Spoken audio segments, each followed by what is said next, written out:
Every night at 3:33 a.m., I get a phone call. It's me, screaming. The first time it happened, I thought it was a prank. My phone rang at exactly 3:33 a.m., jolting me from a deep sleep. I fumbled for it, squinting at the bright screen and not recognizing the number. "Hello?" I mumbled, still half asleep. The only response was screaming. Horrible, desperate screaming. The kind that comes from someone in absolute agony or terror. It was a man's voice, raw and breaking. I hung up immediately, heart pounding. Adrenaline surged through me, and sleep became impossible. I blocked the number and tried to convince myself it was just some twisted joke. The next night, at exactly 3:33 a.m., my phone rang again. Different number, same result. More screaming. But this time, something about the voice sounded familiar. Too familiar. A chill ran through me as I realized I recognized the timbre and pitch. It sounded like me. I hung up again and turned my phone completely off. My hands were shaking so badly I nearly dropped it. This had to be some elaborate prank. Maybe someone had recorded my voice and manipulated it. But who would do that? And why? On the third night, I was already awake at 3:33 a.m., staring at my ceiling and waiting. My phone was still powered off from the night before, sitting on my nightstand. It rang anyway. The sound cut through the silence of my bedroom, impossible and undeniable. I watched my dead phone screen light up with an unknown number. My body went cold as I reached for it, some instinct stronger than my fear compelling me to answer. The screaming was definitely my voice now, but distorted with an agony I'd never experienced. Between the screams, I could make out words. "Help. Please. They're coming. Help me." "Who is this?" I demanded, my voice cracking. "What do you want?" The line went dead. I called my phone provider the next morning. There was no record of any calls at 3:33 a.m. According to them, my phone hadn't received any calls during the night at all. I changed my number that day, bought a new phone too. Money I couldn't really afford to spend, but I was desperate. At 3:33 a.m., the new phone rang. This time, the voice, my voice, was calmer, breathier, like someone trying to speak while hiding. "Listen to me," it whispered. "I don't have much time. I'm you, 6 days from now. Something's happening. Something's coming for us." The voice broke into a sob. I didn't believe it either. "But you have to listen. Please." "Who is this really?" I asked, trying to keep my voice steady. "This isn't funny." "Check your birthmark," my voice said urgently. "The one on your left shoulder blade.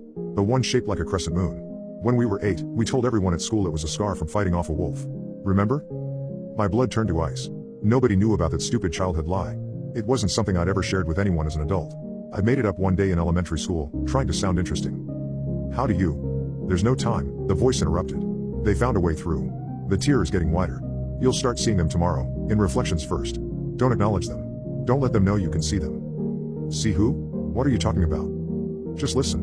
When you start seeing them, you have to go to Lake Maris. The cabin where Dad used to take us fishing. Do you remember?" "Yes, but..." "Go there.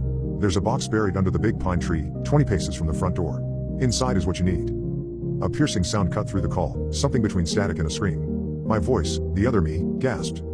"They're coming. I have to go. Remember, don't let them know you see them. And get to the cabin. Please.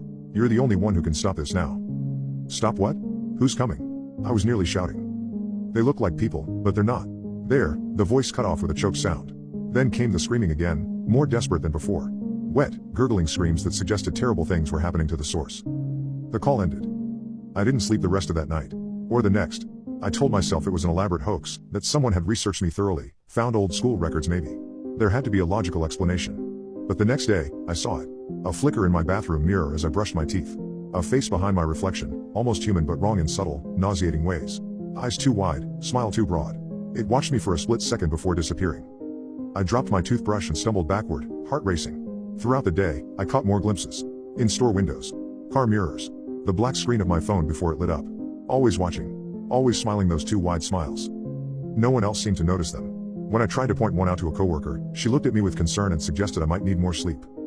That night, the call came again at 3:33 a.m. This time, there was no screaming. Just a wet, bubbling sound, like someone trying to speak through a mouthful of liquid. Then silence. I packed a bag that night. Told my boss I had a family emergency. Started the 4-hour drive to Lake Maris at dawn. The cabin was exactly as I remembered it from childhood summers. Abandoned now, windows boarded up since my father's death 3 years ago. I counted 20 paces from the front door to the big pine tree and started digging with a shovel from the trunk of my car. 3 feet down, my shovel hit something solid. A metal box, rusted but intact. Inside was a journal, my handwriting, but entries I hadn't written yet. Details of what was coming. How the tier between worlds had opened. How they were breaking through. And beneath the journal, wrapped in cloth, was a revolver. 6 bullets. A note in my handwriting, one for each of them. "Last one for you. Don't let them take you alive." That was 2 days ago. The things in the reflections are no longer hiding. I see them walking openly now, wearing human shapes like ill-fitting suits. No one else seems to notice how wrong they are. How they move like puppets with too many joints. They're looking for me. I can feel it. The journal says they want to use me to widen the tier. Something about my specific frequency, whatever that means. If they catch me, more will come through. The journal ends abruptly. The final entry simply says, I failed. I'm sorry. It's your turn now. It's 3:32 a.m. as I write this. My phone is sitting next to me. I've loaded the revolver. 5 bullets for them, if they find me. And 1 for me, if they do. The phone is ringing now. I know what I'll hear when I answer. I know why my future self has been calling, night after night. I know why he screams.